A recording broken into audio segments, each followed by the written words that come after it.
প্যালেস্টাইনে গাজায় ইসরায়েলি গণহত্যা বন্ধের দাবিতে মার্চ ফর গাজা কর্মসূচি যোগ দিতে রাজধানী সোহরাওয়ার্দী উদ্যানে জড়ো হতে শুরু করেছে বিপুল সংখ্যা মানুষ। আপনারা দেখতেছেন পিঁপড়ে হাঁটার মতন পরিস্থিতি নেই। এত বড় কর্মসূচি বিশ্বে আর কোনো দেশে করা হয়েছে কিনা তা আমার জানা নেই। বাংলাদেশের মানুষ দেখিয়ে দিয়েছে তারা এখনো ঐক্যবদ্ধ।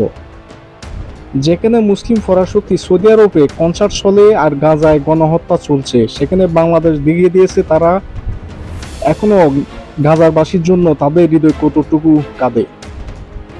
আজকে গাজায় যে বর্বরতা ইসরায়েলি হামলা চালাচ্ছে, যে গণহত্যা চালাচ্ছে, তার জন্য দায়ী হচ্ছে মুসলিম দেশগুলো। ইসরায়েল ফিলিস্তিন যে জায়গায় অবস্থিত, যে জায়গায় যুদ্ধ এখন লেগে আছে, চতুর্দিকে মুসলিম দেশগুলো, অথচ ফিলিস্তিনি হচ্ছে তাদের ভাই, এক মুসলিমের ভাই, কিন্তু মুসলিম দেশগুলো নীরবতায় বসে আছে। নিউজ ডেস্ক, আন্তর্জাতিক দুনিয়া।